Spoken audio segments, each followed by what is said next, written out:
ओम नमो पार्वते पते हर हर महादेव। बाबा भोलेनाथ की जय। द्वादश लिंग प्रधान विश्वनाथ महाराज महिमा कही कही जासुगण राखियो सकल समाज। श्री पार्वती जी के पति देवताओं में श्रेष्ठ जगत के कारण रूप चंद्रमा तथा शेषनाग जी को आभूषण रूप से धारण करने वाले नंदीश्वर के स्वामी, नेत्रों में सूर्य तथा चंद्रमा की ज्योति से प्रकाशमान श्री विष्णु भगवान के प्रिय भक्तजनों के आश्रय स्थान तथा शेष वरदाता भगवान शंकर जी की मैं वंदना करती हूँ। अथ तृतीय अध्याय प्रारंभ। चंचुला की कथा। भगवान सदाशिव के चरणों की वंदना करते हुए सूजी बोले, हे मुने, आप भगवान शिव की परम पुनीत कथा के अन्य इतिहास को वर्णन करें। श्री सूजी बोले, हे शौनक, तुम परम भक्त और ज्ञानी हो। मैं तुमको एक गुरु इतिहास सुनाता हूँ। बिंदु नामक एक अधम ब्राह्मण भी था। वह महापापी और पर स्त्रीगामी था। उसने अपनी भार्या चंचुला को त्याग दिया था। चंचुला अपने धर्म पर दृढ़ रहने वाली साध्वी स्त्री थी। पहले कुछ दिनों तक चंचुला अपने स्वामी द्वारा त्यागी जाने पर भी अपने धर्म की रक्षा करती रही, परंतु जब अधिक दिन व्यतीत हो गए और कामावेग में वह कुमार्ग पर चल निकली। एक दिन बिंदु ने काम से पीड़ित अपनी पत्नी को एक पुरुष के साथ रमण करते देखा।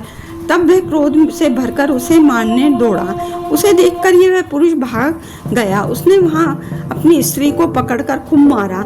अपने पति से पिटने पर उसे भी क्रोध आ गया और वह निर्भय होकर पति से बोली, तुम्हें अपना विचार नहीं है?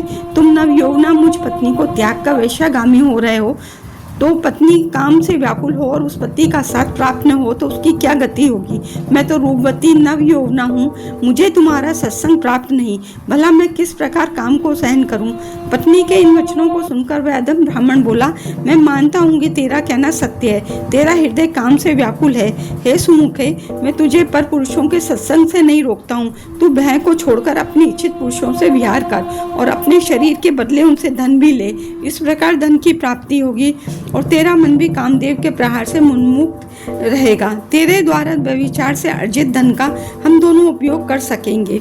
पति के इन वचनों को चंचुला न मानकर धन के बदले में अपने शरीर बेचने लगी। वह पूर्ण रूप से खुलकर व्यभिचार में रत हुई। इस प्रकार इन दोनों के दिन चैन से कटने लगे। जब काफी समय बीत गया तो विंदुक की मृत्यु हो गई।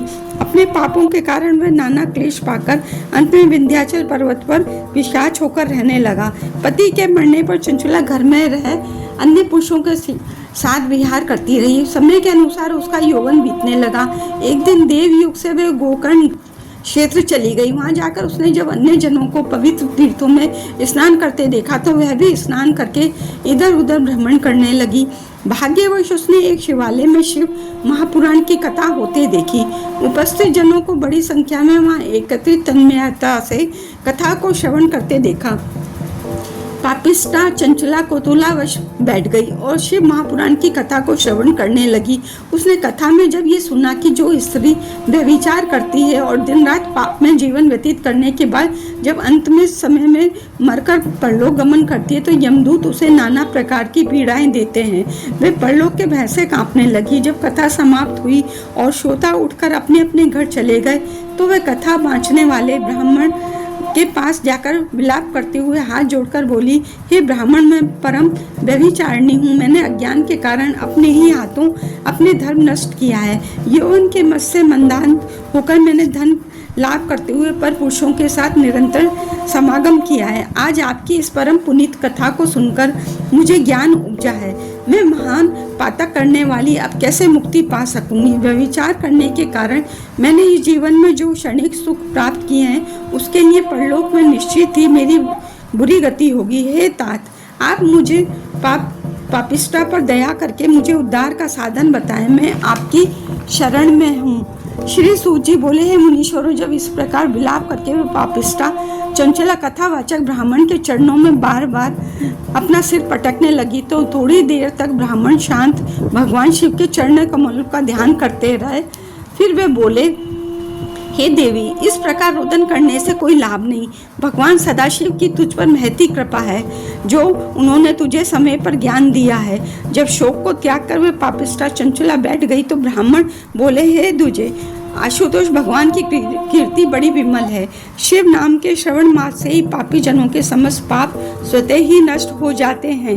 भगवान शिव के द्वारा रचित इस महापुराण के फलों को देवता भी वर्णन नहीं कर सकते। इसके श्रवण करने से मन निर्मल हो जाता है, पापों का नाश जड़मूल से होता है। भगवान शिव के चरण कमलों में प्रीति होती है।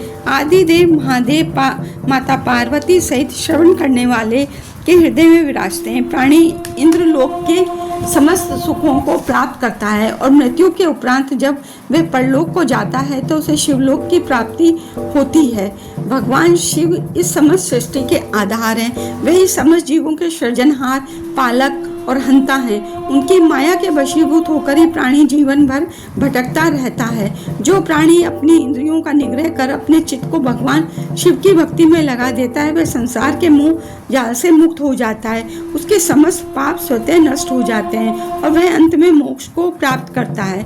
इस प्रकार उस पापिष्ठा ब्राह्मणी चंचुला को शिव कथा का महत्व समझाकर वह परम शिव भक्त ब्राह्मण चुप हो गए।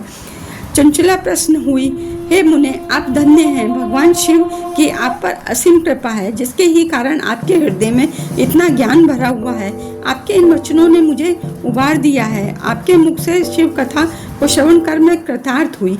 मेरे पापी मन में ज्ञान उपजा है। अब आप ही मेरा उद्धार करें। मैं आपके ही श्री मुख से शिव महापुराण की कथा को श्रवण करना चाहती हूँ। श्री सूत जी बोले, ऋषिवरों, ऐसा कहकर चंचला शिव महापुराण की कथा श्रवण करने के लिए उसी शिवालय में उसी शिव भक्त ब्राह्मण की सेवा में रहने लगी। नित्य वह तीर्थों में जाकर स्नान करती और सदैव मुख से शिव नाम का उच्चारण करती रही।